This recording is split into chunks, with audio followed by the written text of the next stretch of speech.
Greetings, everyone. My name is Christopher Everett, and welcome to our mentorship roundtable. I'm the program manager at the Southern Documentary Fund.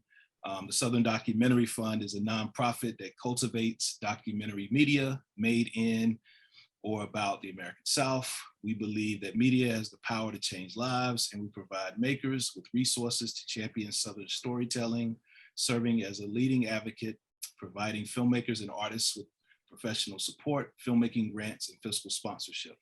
Our mentorship roundtable today will be pitching your documentary to investors with Alexis Galfas. Alexis is from Cinetic Media.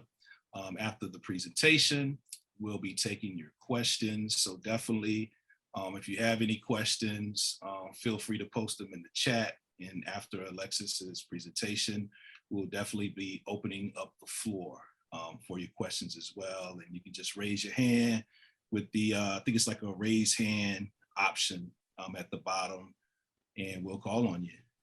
But before we get started, our communications manager, Dana Collins, she'll need to take a screenshot for us since we have a lot of folks attending with us today. So, this is just for social media stuff, So go ahead, take it away, Dana. Do what you need to do. All right, if you are comfortable, please turn your video on. And I'm just gonna take a quick screen grab to show off all our attendees today. All right, I'm gonna count it down in 5, 4, 3, 2, 1. All right, I'm gonna do another one for safe measure.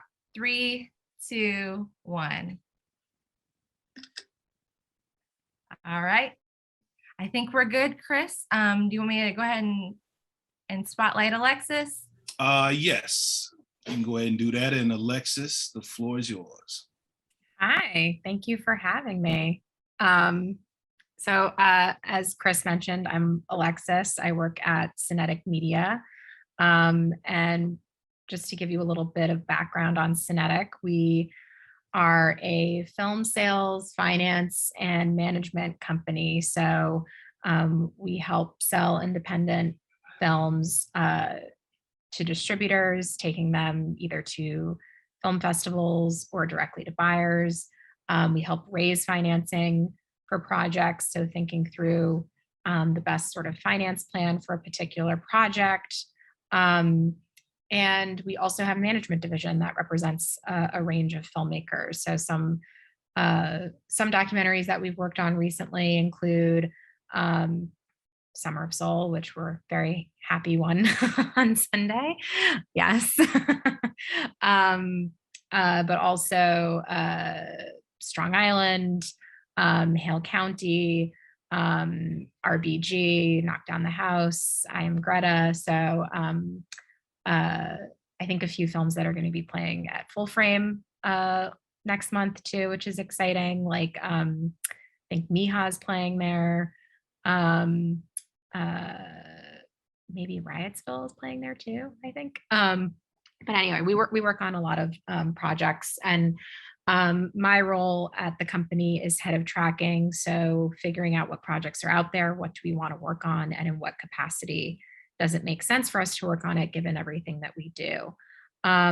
So a lot of times when we are thinking about coming on board a project, we kind of have to kick the tires on it a little bit. Who's part of the film team? Do they have a track record? Have they made shorts or films before? And what is their finance plan? Does their finance plan make sense for the type of film that they're making? So I think, when you guys are putting together your projects, it's important to think through what exactly your budget is and how you want to structure it. So I think one thing to consider, especially with docs, is how much money can be raised through grants versus how much is necessary for equity, for example. It sounds like some of you guys already have fiscal sponsorship through SDF, which is great. And that can be a huge resource, obviously, in securing grants. I think an important part of raising money for grants is one thing that's obviously very nice is it's non-recoupable, meaning you don't have to pay it back. I think also depending on the organization that gives you the grant, they can also be a real resource as well, hosting panels or roundtables like this. Some organizations also provide access to other mentors or filmmakers who can give insight to your project. There's one organization, again, if your project is more research-based, they can give you access to reporters and archives. So I think, again, depending on the specifics of your project, thinking through what organizations can be helpful, not just in writing a check, but can also provide more tangible resources is a great thing to think about in a way to sort of be smart about who you're partnering with on that front. And then when you're thinking about equity, again, I think one good way to go, one important thing to consider is how much of your movie are you willing to part with? Because when you bring on equity to a film project, you are taking on the responsibility of bringing on this financial partner and having to make sure that, hopefully they will get their money back.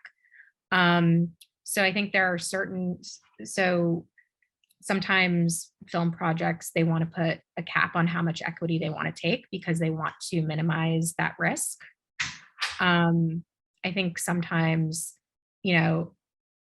people try to aim for 50-50 in terms of grants versus equity that they take on. And again, that's just a way to minimize the risk and make it more likely that you can pay back your equity.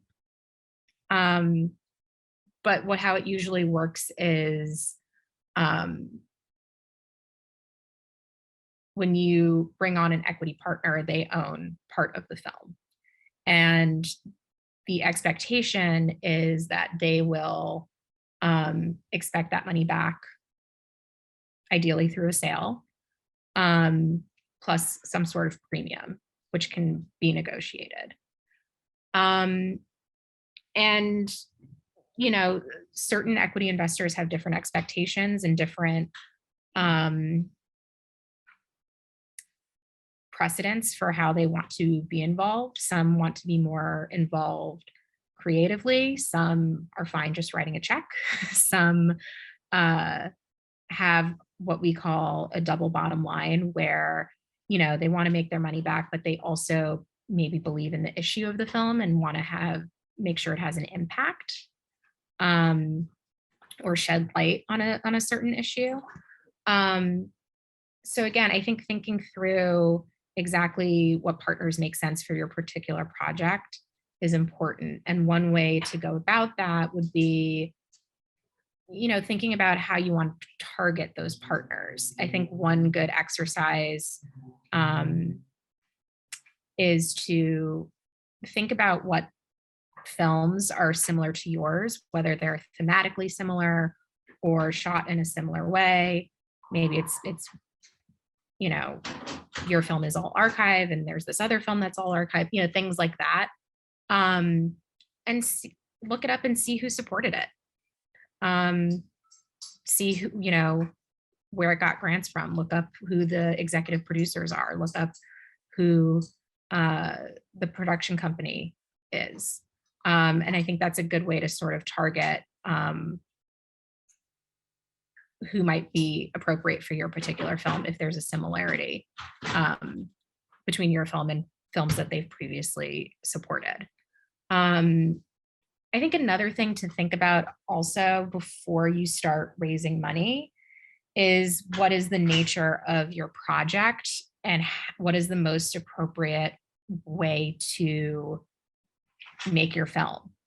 Obviously, if there's an unfolding story and you need to capture it in the moment, there is an element of, you know, just going out and shooting as much as you can, whenever you can. And sometimes that requires more piecemeal fundraising because you're just kind of, you know, capturing the story as it happens. I think something that's a little bit more archive based or more like not, you know, happening in real time. I think you really want to think about, you know, do you want to try as best you can to raise the budget before you start making it? Because you don't want to be in a position where you've raised a quarter of the budget and you've made, you know, some of the film, but not aren't able to finish the whole thing. So I think really thinking through the nature of your film and what is the best way to go about raising money for it, if it makes sense to wait and raise as much of the budget for production as possible. Just to give you an example, we were working with this one filmmaker who's filming in the Amazon. And so, you know, we can't really send her in there with just a quarter of the production budget. She kind of needs all the resources she can have in hand before going out and shooting in such a remote area. So again, just an example of thinking through what exactly are the needs of your project and what is the best way to go about raising money for it, given with that in mind. And I think, you know, before you pitch to investors, you want to have a clear plan about what, you know, what is your schedule? What are your resources? Is there an anticipated arc to your film? I know it can be a little difficult to have a set plan, particularly in documentary, because again, there could be instances where you're just, you know, capturing what's unfolding in real time.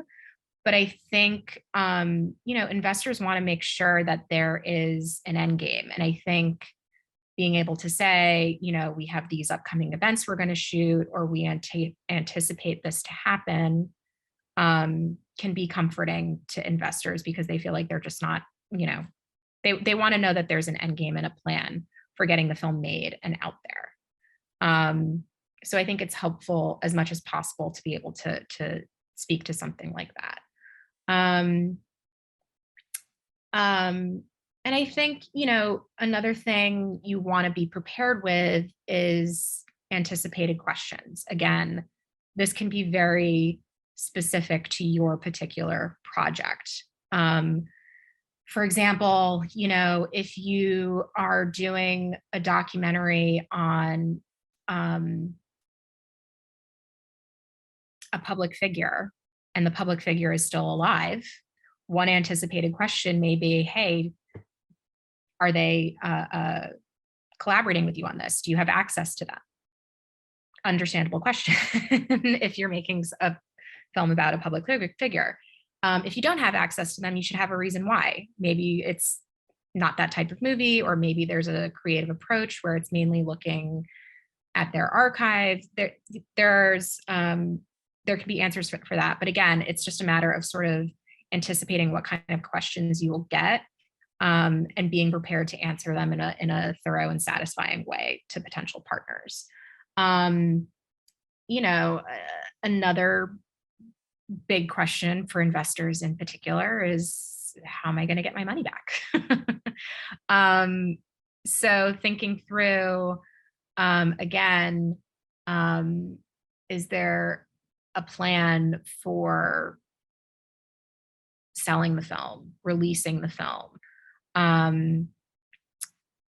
Are you planning to do a robust festival circuit? Those types of things can help investors feel like, okay, at least there's a plan in place to get the film out there and have money come back into the project. So probably a good anticipated question across the board for any of your projects. But again, thinking through specifically what might be anticipated about your specific project. And I think, I think it's helpful. And apologies for me talking in such generalizations. we can talk more specifically if you guys have particular questions about your projects or specific things you want to know. It's hard to talk about this without, a specific project in mind, because obviously every project has their own assets, their own pros and cons, and things you want to sort of highlight and maybe not highlight as much. So I just want to put that out there that, every project is different. So you just want to be very, very thoughtful about how you talk about your particular project. But I think across the board, when you do have the opportunity to pitch investors, to pitch organizations, and you're trying to get them to write a check, I think it's helpful. Everybody has their sort of elevator pitch. That's kind of the cliche. I think, it's good to know what exactly your film is. It's kind of nice to write it out, even bullet point it, and then forget it. Because I think one thing that's really helpful in actually engaging people and getting people interested in the project is if they feel like they're not being pitched to.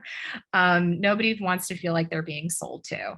But if you come across as confident and knowing what your story is, knowing what your resources are, knowing what you're set out to do, and you keep it conversational rather than feeling rehearsed, then that allows for, the potential partner to feel more comfortable with you. But I think also encourages them to ask questions and engage with you. And I think, it's important to remember that, as much as you are pitching to them, ultimately you also want them to pitch to you.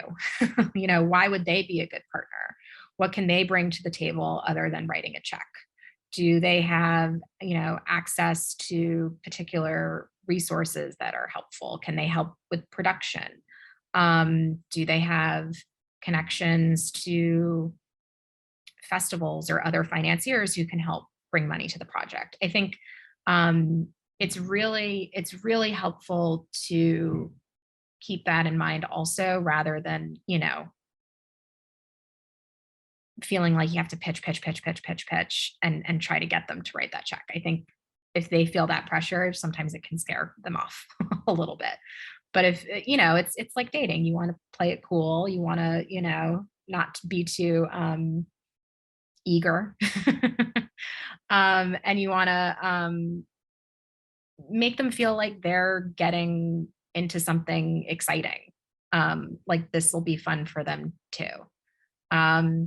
So I don't know how in the weeds we want to get, but around,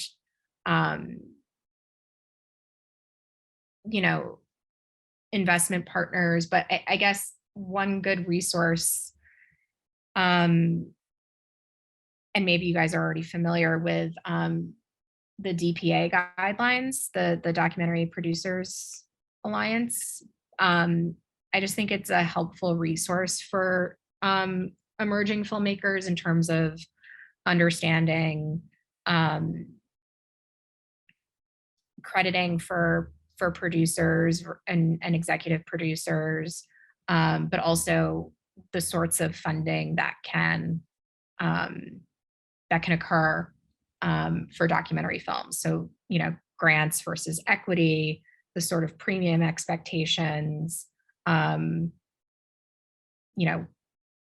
It's also possible that, someone can invest as a loan, or there's no premium and expectation. But yeah, I think it's just a helpful resource for you guys to check out if you haven't already. And I think, another thing, and I guess this plays into, if you're lucky enough to be at that point, to have an investor who's interested, or have, or an organization that's interested, I think another important thing would be, you never want to be in a position where you're negotiating against yourself. I think you always want to encourage the potential investor, and say, make me an offer. You never want to put out there, oh, we're only looking for $50,000 when really you need 100, because then they'll just come with $50,000. I think you want to kind of say to them, we're looking for partners. We're talking to several people. Would be great to work with you. Would love to see what sort of level of commitment you feel comfortable engaging with on this project. Put the ball in their court, I think. Because again, you don't want to negotiate, unintentionally negotiate against yourself. And I think, again, I think a really important exercise is doing the homework around your budget and what sort of finance plan makes sense, so that when you do start approaching organizations and investors, you're on top of it and you know it backwards and forwards, and whatever question they throw at you, you're prepared to answer. I think that's the biggest thing. And I think another thing to consider is understanding what the motivations are for those investors, and potentially honing your pitch a little bit to speak to them. I know I mentioned earlier that, there are some investors who have a double bottom line. So they are motivated also by, particular social issues. So you can probably speak to how your film will shed light on this particular issue and how it's gaining steam and how it's growing. You can, if the investor is interested in, I don't know, going to festivals, you can say, hey, we're aiming for Tribeca, we're aiming for Full Frame. You can come walk the red carpet with us. I think just understanding what drives them to invest in films. And again, just speaking to that particular instance. Maybe they're a big fan of a public figure that's in your film. Maybe they're on the board of certain organizations that can also provide resources to your film in terms of shedding light on a particular issue. So I think being able to speak specifically to them is an important thing to keep in mind as well. I feel like I've been rambling for a little bit, so I'll open it up to questions, but hopefully that was a good sort of overall view on what you guys should think about when you're getting ready to pitch investors. Yeah, it was good stuff. Good stuff. I know CJ, she had a question first. CJ, you can go ahead and ask your question. Hi, thanks so much for this. This is incredibly helpful. I'm working on my second feature, and so this whole new world of equity is, well, it's new to me anyway. My question is, though, how do we get in the door to talk to somebody like you? Is there something we can put in a subject line on an email? How is it done that we can even get to the place where we can pitch you? I mean, through a great organization like SDF, obviously. I think, there are a lot of pitch forums, labs, organizations that support emerging filmmakers, where that sort of they can help connect you to people. And also, like, we participate in those pitch forums and those labs all the time. It's a great way to find new talent, get a sense of what stories are out there. And I think, yeah, so through doing this, this is great. Cool, cool. Also, everyone, Dana will also put a link in the chat box. Alexis is one of our mentors for our mentor program. And, we're opening that up. If you want to schedule a one-on-one session with Alexis, you have pretty much to the end of April. So we'll put a list, a sign-up application to sign up for that. If you have a project that you're thinking about, maybe pitching, or you want some feedback on it, about distribution, we'll be definitely putting that link in the chat really soon. I think, what was it? I think Jen, she had her hand up, but then she went away. You still have a question, Jen? It was very similar to the previous question, so I kind of lowered my hand, but I guess a slight tweak to it is just kind of what's the best order of events.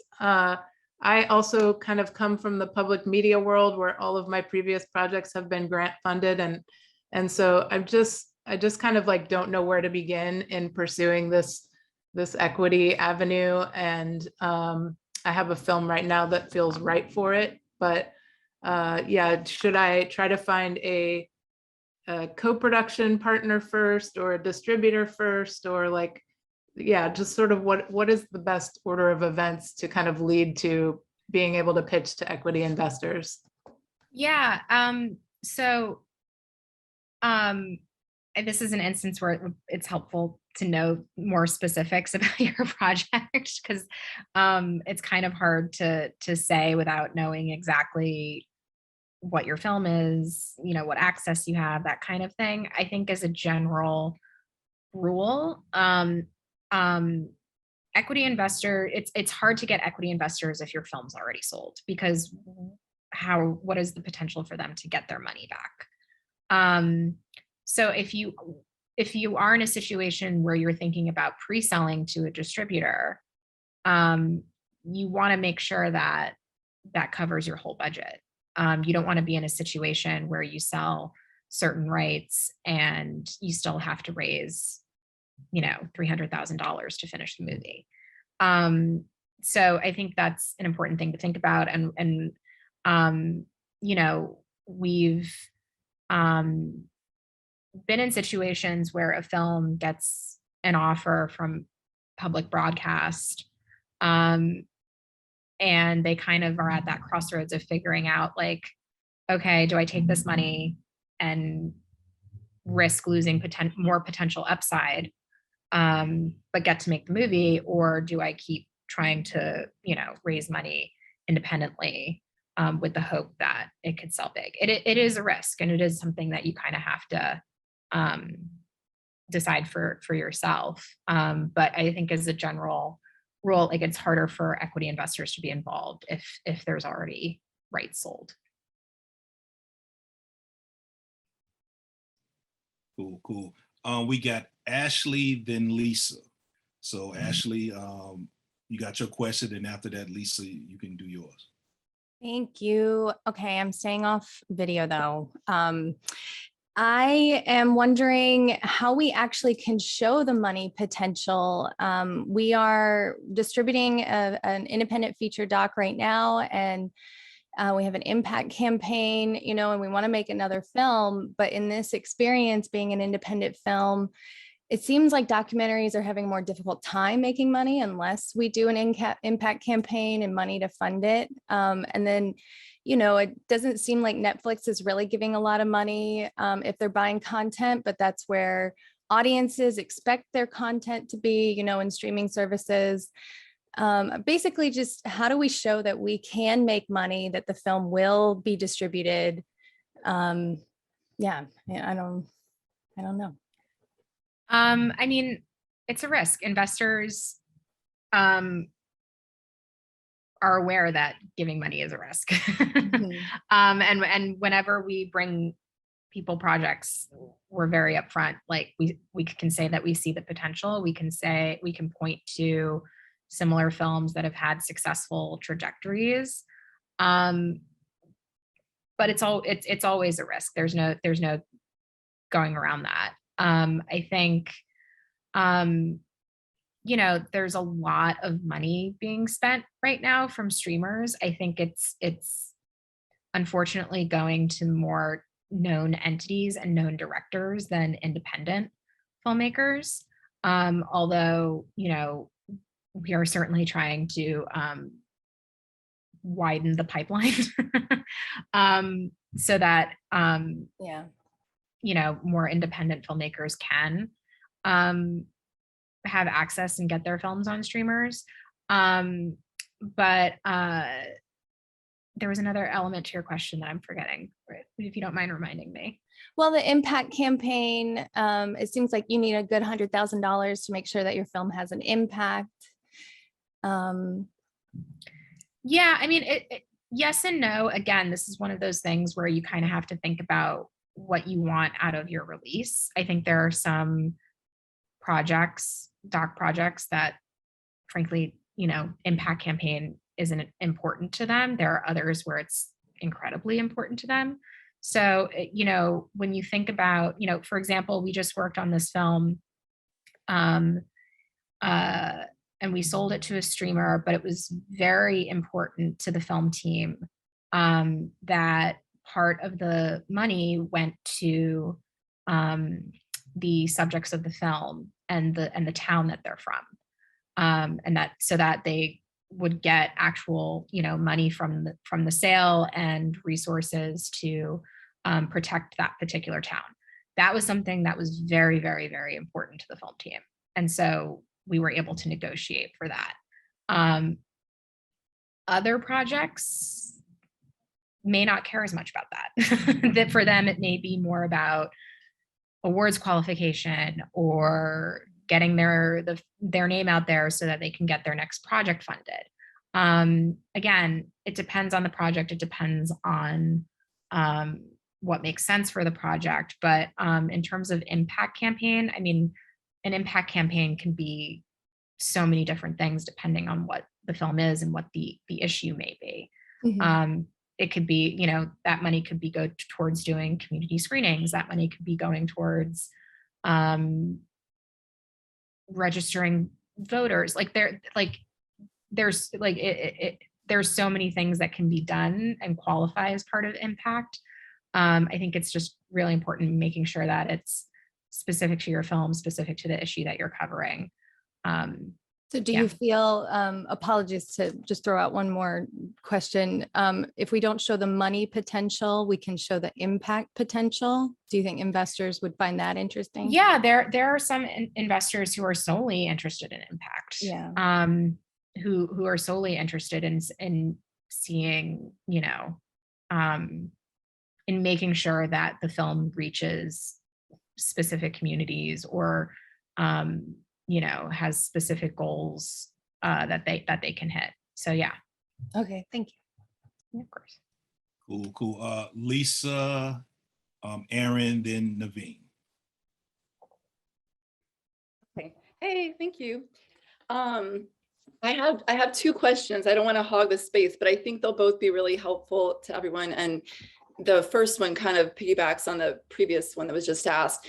So I just pitched a PBS and for an unscripted series. And my strategy with that is to get underwriters from some major businesses that are located in North Carolina.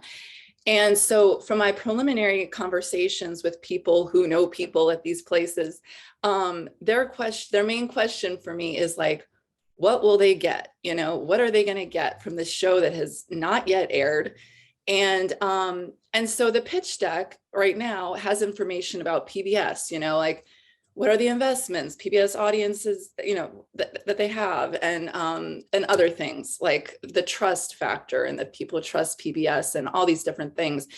But I feel like I need specific language, like there's some key words or some key statistics I could possibly provide about the impact, about the connection to branding, for lack of having any specific ways to qualify that they're going to increase their sales, you know, when it's, so I'm just wondering if there are some specific words or things that have to do with the statistics that could be shared that businesses would want to hear. I think, there's an element, it's interesting. We've been talking to a lot of brands who, with streaming what it is, brands are struggling to figure out like where to put their marketing dollars because there's no commercials on streaming platforms. So an interesting thing that's happened, sorry, this is a little bit of a tangent, but it is kind of related. An interesting thing that's developed is that a lot of brands have started funding films with the hope that they will get picked up by streamers, and they're not branded content. They're not, Gatorade did a film. You never saw anybody drinking Gatorade. You never saw anything like that. But it was a sports documentary about a high school soccer team on a border town, and a lot of the students. It was kids from the town, and then kids who were their parents were immigrants, or they were immigrants themselves. And it was sort of like the building of community through sport, which is something that Gatorade wants to be associated with and wants to promote. So I think there's an element of sharing an ethos. The hope being that the story connects with people, and people will appreciate that brand, that store will share that same ethos. I think obviously helpful to have the particular stats for PBS and for what you're trying to do with that particular film. But I think there is an element of showing that, it can engender loyalty as well to a certain brand or to a certain store. Thank you so much. One more quick thing, maybe a quick thing. So, but again, I think it's relevant for everybody. So again, I just pitched to PBS, and I've had people say, well, are you considering other networks? And there are lots of reasons why: the authenticity of what I'm doing. Also some of the other, like Travel Channel, Discovery, can be all sensationalized. And then I just think, well, so the question is basically, I have thought with other networks, there'd be more bureaucracy. Also that maybe they would pay for it. And my understanding is that oftentimes PBS doesn't actually pay anything for the content. So I'm trying to decide whether it is worth pitching to, say, Travel Channel or Netflix, which, also to speak to one of the first questions, a lot of us don't already, if we haven't already worked with them, we can't just, call up someone on the Rolodex and have that meeting. So it could require actually teaming up with a production company who has that track record with them. And then what are the things to think about with what's lost within how they have their bit of creative control and take whatever amount of money and blah, blah, blah. So I don't know, just I guess thoughts on like PBS versus some of these other networks. And well, yeah. PBS does pay. they do commission stuff. So like, yes, public television does pay. I mean, does not pay as much, but at the very least, if you're pitching something to them, they should be able to commission it and cover the budget.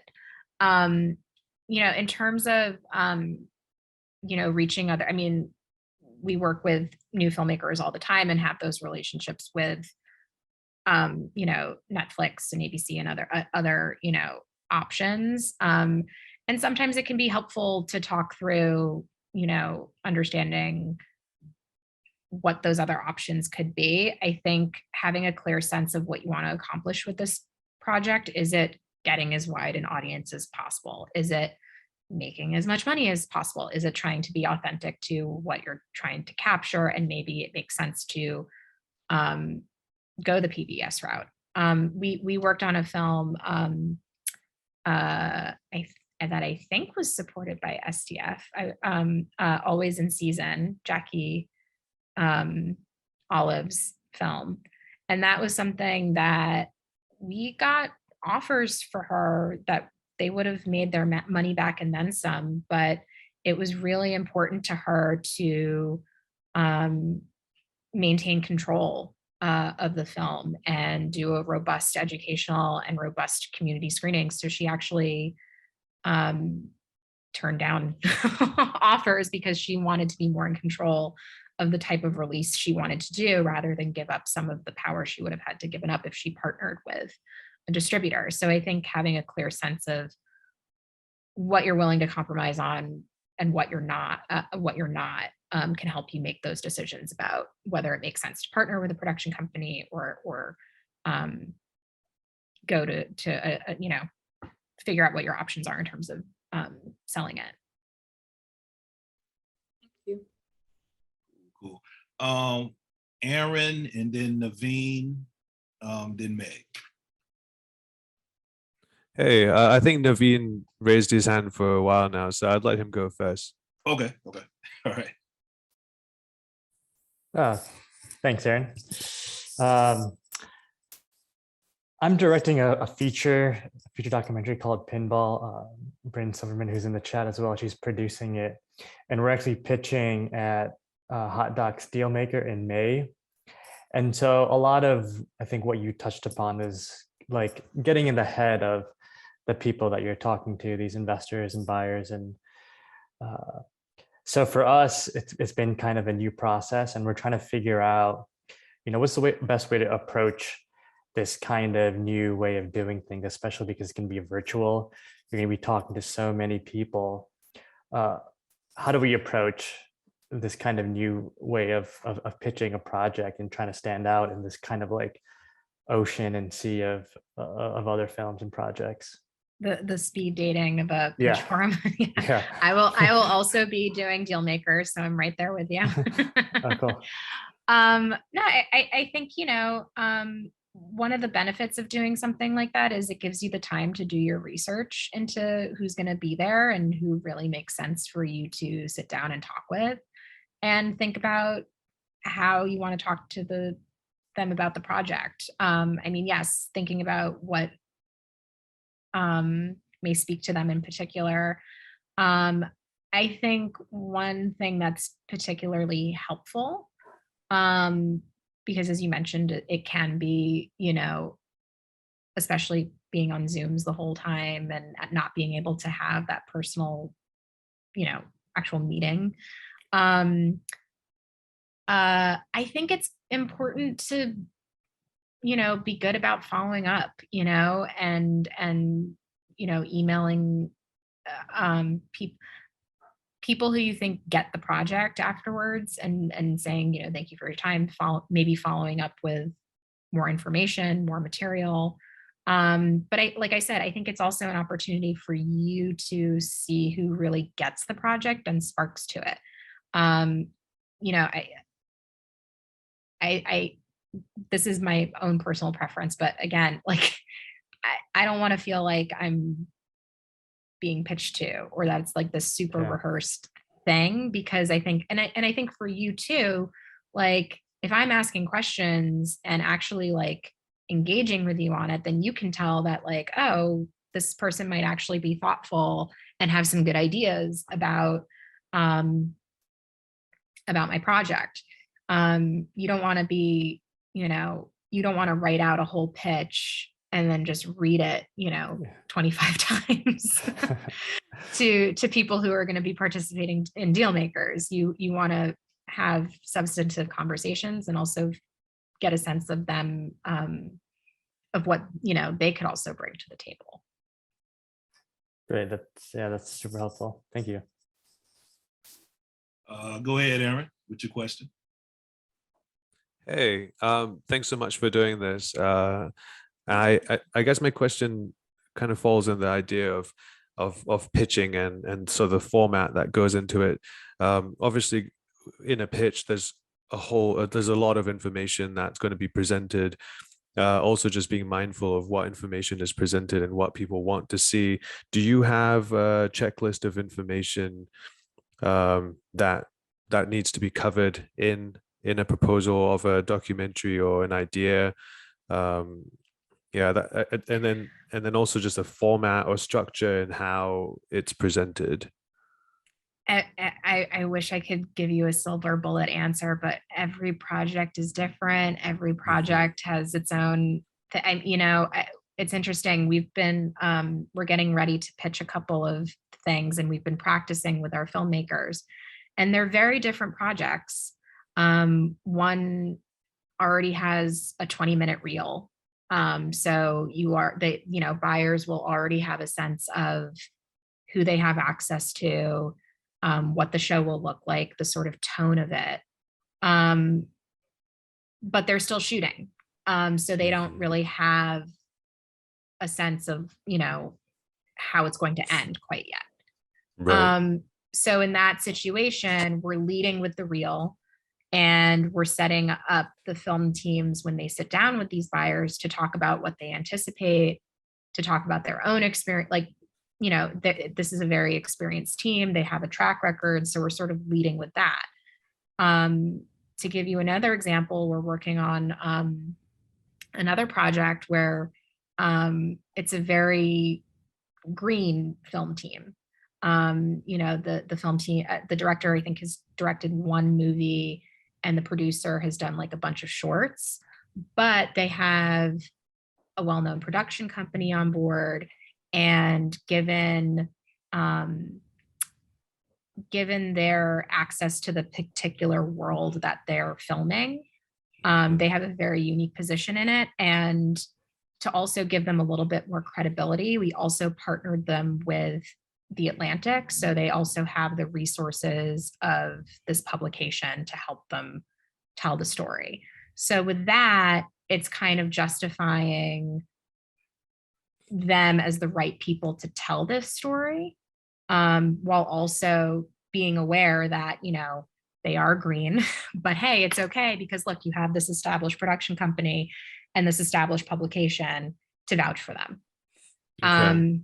So again, specific to the project, and you want to think through what are the things that are great about this that we want to highlight. What are the things that people might have questions about that we can answer to or hopefully compensate in some way? Okay. And then I guess the last question, sort of in pertaining this idea of the pitch, is how do you protect that idea, the proposal? I mean, obviously you put a lot of time and energy and effort into this proposal. I don't know, is there ways of protecting the idea, or do you have to just kind of trust that process? Kind of trust them. I mean, I guess there's no double WGA equivalent in doc as there is in narrative. Yeah, but I think you have to trust, especially if you have the access and you have the trust of your subjects. Then you have to be comfortable with that and sharing that. Yeah. Okay, perfect. Cheers. Thank you. Yeah, of course. Cool. We got Meg and then Brent. Hi, Alexis. Thank you for all the information. My question was actually about impact producing, so I think you answered that earlier. I think we've just felt like a certain amount of stress about, adding that to our budget, knowing that it could be an important piece of like the distribution of the film, but it feels like it adds so much to the budget. I think someone quoted like $100K if you want to do it right. So yeah, like I said, I think you answered it earlier, just in terms of like, does that need to be part of our pitch? So I don't know if you have any other thoughts. I'm open to hearing them. That was kind of what my question Yeah, was. I mean, I think it's a choice if you guys want that piece of it. I think other things to think about including in your budget, and again, this is dependent on whether it's important to you, but if you want the film to go to festivals, you want to budget for travel to those festivals. You want to budget for potentially a publicist to go to those festivals with you. So again, I think what's that quote? Don't tell me what you want, show me your budget and it'll reflect what you want, you know? So if you've budgeted out going to a festival, if you've budgeted out having an impact producer or having an impact campaign, then that reflects that that's what's important to you. Again, depending on your project, that might not be something that you care about as much. Yeah, I think like we found ourselves in an interesting position because we've had the opportunity to pitch to like some of the streamers, and we're partnered with a production company who has representation at CAA. And like they have come to us and been like, well, this is the ideal budget. So it feels like we're kind of like for each funder kind of reworking the budget. I mean, I don't know if you think that's strategic because like to your point, I think we're not always being honest about like, well, yeah, obviously we'd love to do the first festival circuit, but then it takes our budget like over the ideal mark. So yeah, that's always the push pull of it. And yeah, I think there is an element of sometimes, again, depending on which financiers you're going to, there can be an element of finessing your budget to make sense more for that financier. Again, financiers may have their own expectations or precedents for how they operate. You know, there are certain financiers that I personally like love going to because I know that they're filmmaker friendly and are, you know, in it for the right reasons. There are others that I know that I'm a little bit more hesitant to go to because for them, they'll just add like their own huge fee to the budget, which can sometimes be a hindrance rather than helping the process. So yeah, it can be, again, just be a specific to the investors themselves too. Okay, well, that's helpful. Thank you. I appreciate it. Cool. All right, Brent. I hope I'm saying your name right. Sure. Cool. Thanks, Chris. Thanks to everyone at SDF too. This is like, I just love what you all do, and it's so helpful for all of us living and working in the South. I'm pitching with Naveen at Dealmaker in May, and curious about just like in keeping it conversational and in keeping it, you know, more personal and exciting and interesting, obviously, and just making it feel more like we're connecting with the people on the other side of the screen. Do you feel like optioning the budget talk is smart, or is that something that you would suggest comes up in like a follow-up conversation with the individuals? And then should we have like kind of to Meg's question, like different budgets sort of at the ready to engage in those conversations with investors? Do those questions often come up in your experience? Yeah, I think for a first conversation, I think it's, again, good to keep it creative because it gives you the opportunity to see how much they respond to the material itself. I think if it's good to know, you know, approximately what your budget is, because it is possible to be that you will be asked, but I think going into the nuts and bolts of the budget is probably more appropriate as a follow-up conversation. I think, you know, there's this level of, again, thinking about dating, you don't want to give away too much. There's a way to sort of like leave a trail of crumbs to see like, oh, are they actually interested? Because you don't want to be in a situation where you give them all the information, you give them a budget, you give them material, give them everything, and you don't hear from them again. but if you keep it conversational, or if they're, you know, if they ask for a budget, if they ask for more material, it's a way to know that they're actually interested and want to know more. So I think it's helpful to, sort of lead up to it rather than, you know, show all your cards right away. Okay, great. Thank you. Cool. Lisa, I see you had another question. Yeah, sorry. I feel like I should just wait. So the question was, and I've talked with a couple people about this, so I want to make sure I'm going about the right way. My strategy was pitch to PBS North Carolina, even though ultimately I want it distributed in at least neighboring states and really nationwide. But then I thought, well, if I want it distributed nationwide, shouldn't I be just submitting to PBS National, which is a separate submission process? One person I talked with who's done a lot for a long time said, well, no, because if you don't really have a track record as a TV producer, then they might get that and be like, I don't know, we don't want to bother with that. You know, we've got enough options, stuff on our plate. Better to just do what I originally was going to do and let the folks here kind of advocate and spread their tentacles to all their relationships they already have. So I guess that was the question. I don't want to sell myself short with what is possible when I have, you know, grand hopes for distribution. But I've never worked with PBS. I've shot for PBS, but I haven't worked with them directly. So anyways. I personally don't think there's any harm. I mean, unless there's someone you're working with on the local level who you think can meaningfully pull weight there and get I don't see any harm in submitting and trying for it. I mean, the worst they can say is no, thank you, and you're in the same place. That's true. Do you think all around though, it makes sense for maybe a lot of us to go that more local route and that they still would have relationships with other stations? And so that could be a good first step to it all. To be honest, I haven't worked on the local level with PBS as much. We've mainly been on the dealing on the national level with PBS. Yeah. So I just don't know the intricacies of that as much.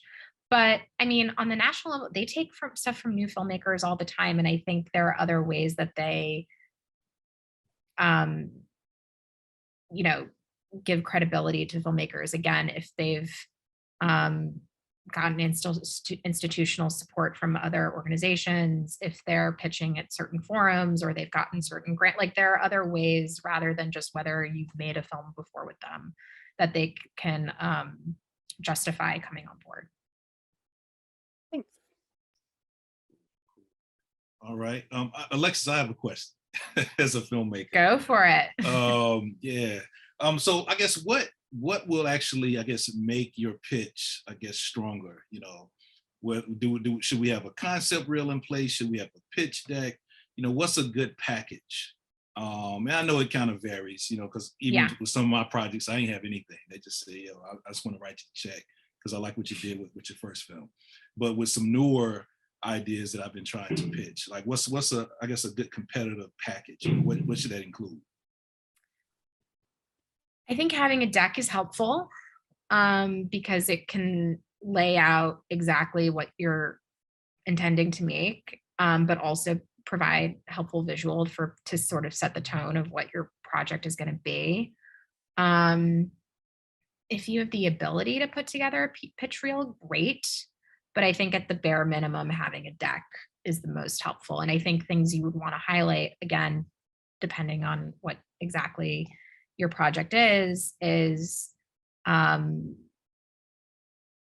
do you have special or unique access in some way? Do you have access to this incredible archive that nobody's seen? Or do you have access to this incredible person that everybody wants to talk to? Or do you have a unique way into this story that is going to make it feel new and fresh and different? And I think, also highlighting your own experience. If you've gotten support from certain institutions, if your films have played festivals before or gotten distribution before, if you have a really compelling short or a short that could be a proof of concept for the film, I think those can all be helpful to share. Cool. Excellent. I guess this is the last call for questions. If you have questions, if you have any questions, this is it. Raise your hand or go ahead and speak out. Because we're going to wrap it up in a few. So any last questions from anyone? All right. Well, thank you again, Alexis. I really appreciated this. I know I enjoyed it. I know our makers have enjoyed this as well. Also, guys, Dana has put the sign up sheet in there. So if you're not a sponsored maker, if you're already a sponsored maker with us, whether you've gotten a grant from us or you're fiscally sponsored, you already have access to Alexis. So you should already signed up already. But if you haven't, sign up, go ahead and schedule your session. If you're not a sponsored maker, we have that sign up form for you. Definitely get on her calendar and take advantage of her knowledge and expertise.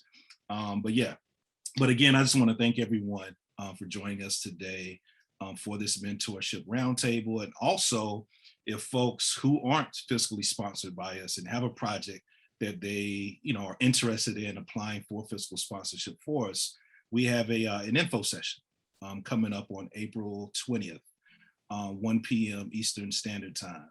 And I think Dana has put that link for that in the chat box. So we're going to be doing an info session. If you're interested in learning more about our fiscal sponsored program, just like Alexis was saying earlier, there's all type of advantages when you have a fiscal sponsor. One, to get donors so they can get those tax write-offs. Certain grants require you to have a fiscal sponsor. So some of the bigger grants like MacArthur and the humanities and stuff like that require that. And also being able to take advantage of things like this, these one-on-one sessions with mentors like Alexis. So definitely join us on April 20th for that info session if you're interested in learning more about our fiscal sponsorship program, or if you're interested in being a part of that. Definitely sign up for that for sure. We also have a film screening if you're in the Triangle.